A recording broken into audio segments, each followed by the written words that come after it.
मित्रांनो, आज राजस्थानमध्ये गुडागोडजी झुंझुनू डिस्ट्रिक्टमध्ये मुद्दाम होऊन हे वाळूमध्ये लावलेला मोरिंगा बघण्यासाठी आलेलो आहेत. तर इथल्या शेतकऱ्यांनी, प्रदीप शर्मा नावाच्या शेतकऱ्यांनी हे साधारण 30 एकरवरती हे मोरिंगा केलेलं आहे. तर हे तुम्हाला हे पाठीमागं दिसल की हे सगळ्या अशा प्रकारचा जो आहे तो त्यांचा मोरिंगाचा प्लॉट आहे. आता हे काय कॅमेऱ्यात येत नाही, त्याच्या पलीकड पण काय आहे, या दुसऱ्या बांधाच्या पुढे आहेत, हे आहेत हे शेतकरी. आणि ह्यांना खूप चांगल्या प्रकारचं समाधानकारक असं पीक मिळालेलं आहे. तर याच्या पलीकडे जर बघितलं तुम्ही मित्रांनो, तर झूम करून तुम्हाला दाखवतो की पाठीमागं सगळा डोंगर आहे आणि ते नुसतं दगडाचे डोंगर आहेत. हे तुम्हाला बघायला मिळेल. ही पाठीमागं दगडाचा डोंगर, ही वर्षभर कधीही बघितलं तर हे असंच असतं अशा. आणि इथली जमीन जर बघितली तर जमीन अक्षरशः वाळू आहे. मी तुम्हाला दाखवतो वाळू कशी आहे ती. हे बघा तुम्ही की अक्षरशः वाळूची जमीन आहे. तर याच्यामध्ये पाणी अजिबात थांबलं जात नाही. हे साधारण 2 दिवसाखाली हे भिजवलेलं असेल. प्रदीप जी, ये कितने दिन के बाद पहला पानी दिया हुआ ये?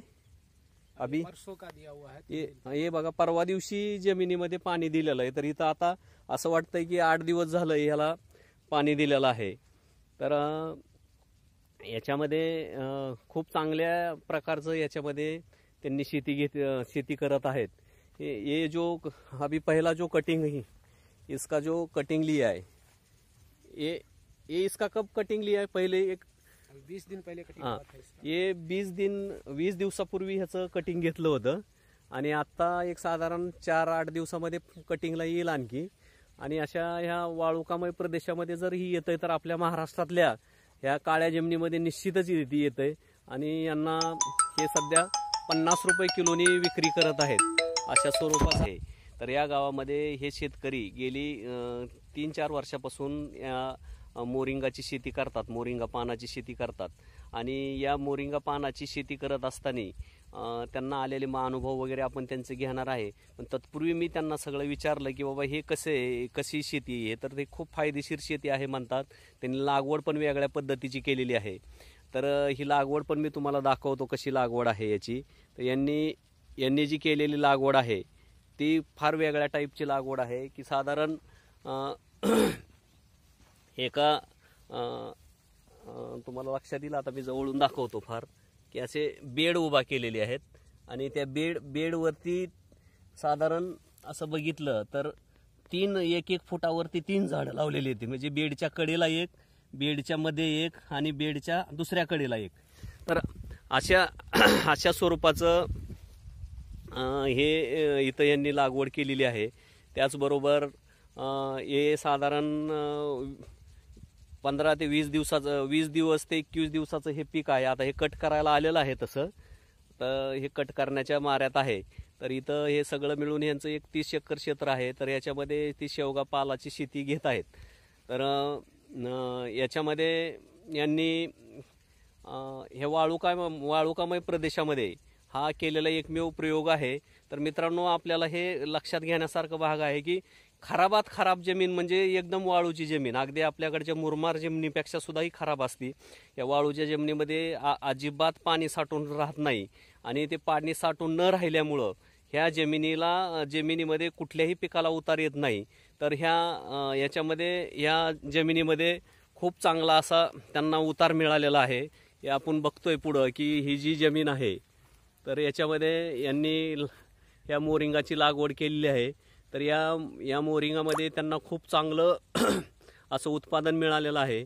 इकडं बघितलं तर मध्यंतरी त्यांना याच्यामध्ये एक वाईट अनुभव असा म्हणजे निसर्गाचा आला की इथलं टेम्परेचर हिवाळ्यामध्ये -3 डिग्री झालतं आणि 3 ते 5 डिग्री मायनस झालतं. आणि याच्यामध्ये जवळपास सगळा बर्फ होता. तर त्या बर्फामुळं पीक जळून गेल्यानंतर ही पीक फुटलेलं आहे. तर ही फुटलेलं पीक आपल्याला बघायला मिळतंय. आणि हे फुटलेल्या म्हणजे हे गेल्या वर्षीची घटना सांगतात. म्हणजे कुठल्याही आपत्तीमध्ये तग धरून राहणारं पीक आहे. तर निश्चित शेतकऱ्यांनी करायला काय हरकत नाही. आपण आता त्या शेतकऱ्यांची पण काही गोष्टी आपण बातचीत करूया. प्रदीप जी, मैं कैमरा आपकी तरफ ले रहा है, जरा बात करिए कि आपका जो अनुमान है, ये कैसा कैसा पीक लगता है आपको? ये जो है, ये मोरिंगा के बारे में बात कीजिए आप। ये हमने लास्ट ईयर अगस्त महीने में बोया था। हाँ उसके बाद हमने इसको 5 से 6 बार कटिंग किया है। हाँ और अभी 20 दिन पहले इसको कटिंग किया था। हाँ ये हाँ 20 दिन के बाद की ग्रोथ है। हाँ हाँ हाँ थोड़ा वातावरण का डिफरेंस ज्यादा है हाँ यहाँ पे। हाँ हाँ हाँ इसकी वजह से थोड़ा ग्रोथ में प्रॉब्लम आती है। हाँ, सर्दी में तापमान है वो माइनस में 3 से 5 डिग्री तक चला जाता है, हाँ हाँ जिसकी वजह से थोड़ा ये जल गया था, हाँ हाँ पौधा सूख गया था। लेकिन जैसे ही वातावरण चेंज हुआ, वापस थोड़े गर्म दिन आए, वापस इसकी ग्रोथ शुरू हो गई। दूसरी बार हमने नहीं लगाया, हाँ हाँ। वही पौधा वापस फूट के ग्रोथ पे है। यानी कोई नुकसान होता है, कोई समझो धूप की वजह से, कोई इसके वजह नहीं, से धूप से कोई नुकसान नहीं है। पानी बार बार डालना पड़ता है क्योंकि हाँ। मिट्टी है वो बिल्कुल बालू मिट्टी है। हाँ हाँ हाँ। उपजाऊ क्षमता इस मिट्टी में कम होती है। मिट्टी दिखाते आप जरा, मिट्टी हाँ, दिखाओ। मिट्टी आपको दिखाएंगे बिल्कुल। चांगला आहे की अशा पांढऱ्या पांढऱ्या दिसणाऱ्या जमिनीत जिथं वाळू आहे, अशा ह्या वाळूच्या जमिनीमध्ये जर असलं पीक येत आहे, तर आपल्या काळ्या जमिनीमध्ये निश्चितच खूप चांगल्या प्रकारचं येईल. हे तुम्हाला मी दाखवत आहे, पाठीमागचा प्लॉट वगैरे हे सगळं. हे अशा प्रकारची शेती आहे. 2 झाडामधलं अंतर पण मी मगाशी दाखवलं तुम्हाला की याच्यामध्ये 2 झाडातलं अंतर तुम्हाला दाखवतो मी. हे 2 झाडातलं अंतर आहे साधारण. हे बघा, तुम्ही बघू शकताय की हे 9 इंच आणि हे 3 इंच, म्हणजे 12 इंच सरासरी 2 झाडातलं अंतर आहे. हे बघा, हे जी ईत आहे आपली ती एक साधारण 8 ते 9 इंचाची असती. अशा प्रकारे एका बेडवरती 3 झाडं त्यांनी बसवलेली आहेत. तर अशा स्वरूपाचं यांनी हे जे केलेलं आहे. प्रदीप जी, और एक बार बताइए कि ये इसके बारे में आप क्या कहना चाहते हैं? दूसरे हमारे फार्मर को कि लगाए न लगाए, क्या करे, इसके बारे में आप बात कीजिए। देखो जी, और खेती से उसमें ज़्यादा फायदा है क्योंकि इसमें बार बार आपको बुआई नहीं करनी पड़ेगी, बार बार बीज का खर्चा नहीं आएगा। एक बार बो दिया, अपने को 4 साल 5 साल जो भी रखना है वो चलता रहेगा। हाँ, खुलकर बात कीजिए कि वो पहला जो वीडियो है वो डिलीट हो गया है। अच्छा। तो आप पूरा बताओ, शॉर्ट में मत बताओ। और खेती से इसमें ज़्यादा फायदा है क्योंकि इसमें बीज का खर्चा एक ही बार अपने को करना पड़ेगा, बुआई का खर्चा अपने को एक ही बार करना पड़ेगा।